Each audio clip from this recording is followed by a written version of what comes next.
Hello YouTube, this is Josh here with the channel ZZZ Giant Awake, I'm here making a response video to VenomFangX video, Jaclyn Hates God.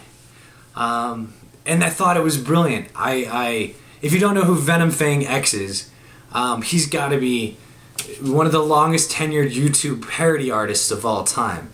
He is absolutely hilarious, and the way that he stays in character is beyond me. I have no idea how he does so well. But seriously, you've got to, I'm going to speak directly to VenomFangX because he's got to be one of my favorite YouTubers. You've got to be one of my favorite parody artists of all time. And this latest video is Your Mona Lisa. It is fantastic. And I love you do give hints away throughout the video, and I'll point them out. I took notes of it because I was so moved by it. And actually, I'm so moved by it, I'm going to create my own parody, Christian parody. So thanks for inspiring me. So you start off with the evolution joke. Of course, cracking with cheap humor is one of the ways that parody artists drop the fact that it's a parody. You do a good job at taking her statement, worst ever, quite literally, accusing her of needing to make a list. And that's, I mean, you do a very good job of what typical Christian might do. And you do it so enthusiastically. And you do what a lot of Christians do to atheists, is saying that she hates Jesus, and a lot of Christians accuse atheists of hating God or hating Jesus, even though they know, or they at least should know by now, that atheists don't believe in Jesus or don't believe in God, and if they believe in Jesus, that he was just not the Son of God or a reincarnation of God, but maybe loosely based, that there's a character that Jesus is loosely based on, that's a real historical person but never had any of the attributes of God. And when you go through and list off the three things supposedly that she her accusations, even though they were obviously taken out of format and out of character, or out of context, rather. You say that she can't, essentially you accuse her of not being a Jew, so essentially that she can't be empathetic towards the Jewish condition. Oh, you also say that she says religion is cancer and therefore she hates Christians, or Christian is a cancer. But when you know that it's, if you watched her videos, which I'm sure you're subscribed to her, because her parody is funny, but it's not, obviously she does it in short stints, and she's very clear of when she's making a "this is God" voice. It's unlike you, where you stay in character the whole time. But when you say that she is, or that religion is a cancer, when you know that she's just talking about the beliefs, not the actual people, she doesn't have any problems with Christian people, because she states so in almost any of the movies that are attacks on Christianity. She makes sure that she separates the people from the actual belief. I like how you say that Jesus suffered through the Holocaust. Even though he wasn't actually physically there, he was removed by several thousands of years. Essentially, it's a good jab at Judaism, saying that Jesus' crucifixion was comparable to the Holocaust. Again, which I think is one of Jaclynglenn's actual thing with the original movie, but I'm sure you got that. I like how you say Catholics are Christians. That's probably my favorite part of your response to her, because I mean it's such an in-depth parody of the no true Scotsman fallacy. And I mean, everybody knows that the definition, and it's not that everybody knows, but the definition of Christian, which I'm sure you have to be aware of because you've been doing these videos for a long time. So that's another hint that you're obviously a parody. That a Christian is a person who's received baptism or is a believer in Jesus Christ and his teachings. So by definition, Catholics are Christian. But the no true Scotsman fallacy is where you claim that your and only your belief is the one true version of that belief. And it's brilliant, absolutely brilliant. I like how you accused her of telling her followers that that they should go and dislike the video, even though she didn't say that. Again, that's another thing that Christians do all the time.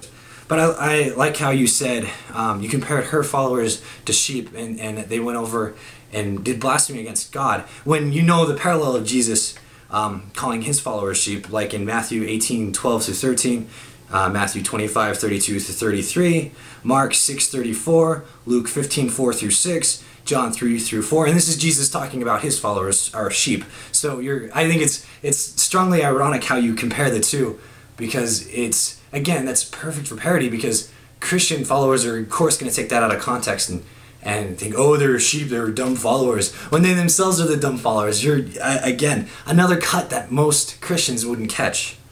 And then there's this quote that you put in there, VenomFangX. This is a quote of you that once understood in the fact that it's a parody is super offensive.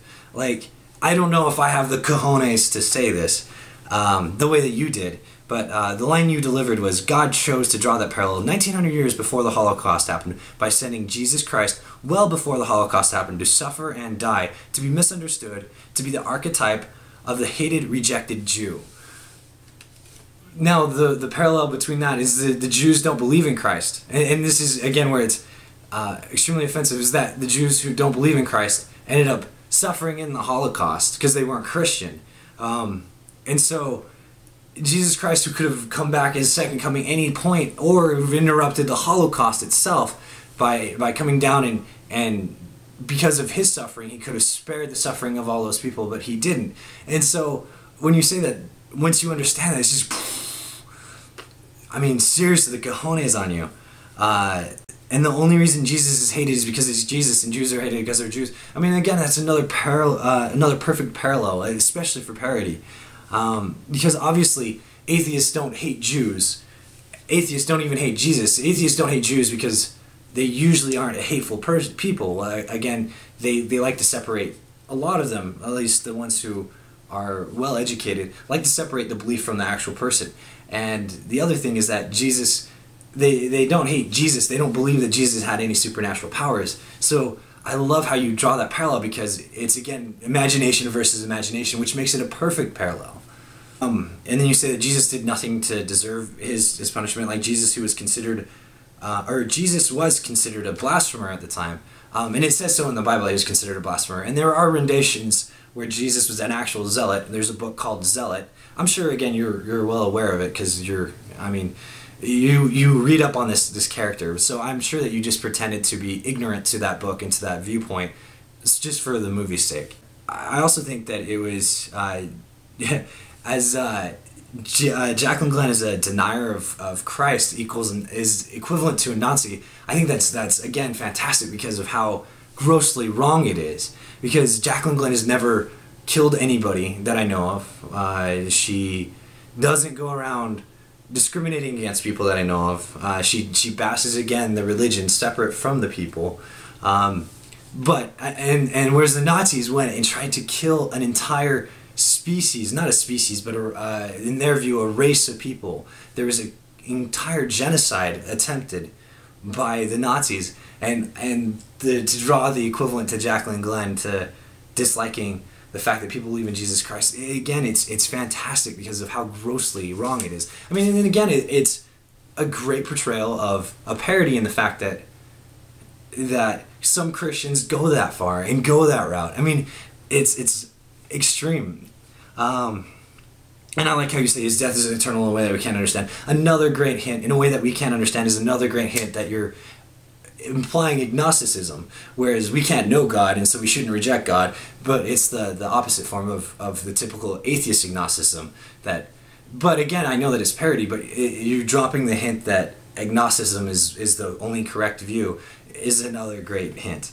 Oh, and then your proposition to Jaclyn, I hope she takes you up on it, and I hope that you stay in character the whole time, because I can't wait to see what VenomFangX does as opposed to Jaclyn. And I hope Jaclyn doesn't understand how you are a parody character, and I hope she goes along with it if she does, because I think that would make for an interesting conversation. It's a really stupid backwater Christian as opposed to a well-developed atheist. I hope she does take you up. And I love how, and just to finish, I just want to say, I love how dedicated you are to your character. And you're so dedicated that you allow Christians to believe that you're really a Christian. Like, you can see it in your comment section that they believe that you are who you pretend to be. And I think it's great that you're doing this. I think that you're like essentially the YouTube version of I want to say Steve Carell, but that's not right. Stephen Colbert. So I think that it's fantastic that you do YouTube parody. You do it better, and actually better in my mind than Stephen Colbert. I thank you again, VenomFangX. Until next time, peace and equality, and have a good one.